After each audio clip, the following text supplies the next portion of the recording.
Hello guys, আসসালামু আলাইকুম। আপনারা দেখতে পাচ্ছেন চান্দিনী সিল্কের একটি নতুন ডিজাইন। অনেক সুন্দর একটি শাড়ি, কাঠফুলের শাড়ি।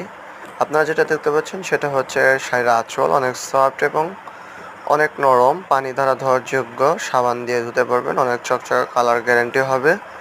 অনেক সুন্দর শাড়ি। আমরা কিন্তু আপনাদের সম্পূর্ণ শাড়ির কোয়ালিটি দেখিয়ে দিচ্ছি। আপনারা দেখতে পাচ্ছেন আমরা কিন্তু সম্পূর্ণ শাড়ি এক পাট করে খুলে আমরা সম্পূর্ণ শাড়ি দেখিয়ে দিচ্ছি। পুরো শাড়ির কাজ, এটা হচ্ছে আপনার বডির কাজটা, ২ মোড়া কাজ হবে। আর এখন যেটা দেখতে পাচ্ছেন সেটা হচ্ছে আঁচল। কাজগুলো কিন্তু একদম সফট, কোনো রঙের কোনো আলাদা কোনো কাজ নেই, কোনো আঁচলও টার্সেল হবে। অনেক সুন্দর একটি শাড়ি, কোনো কুঁচকে যাবে না, অনেক সুন্দর দেখতেই পাচ্ছেন। সম্পূর্ণ শাড়িটি ১২ হাত, মাত্র ৫০০ টাকা। কেউ যদি নিতে চান আমাদের ইনবক্সে যোগাযোগ করুন এবং আমাদের পেজটি ফলো করে আমাদের সাথে থাকুন। ধন্যবাদ সবাইকে।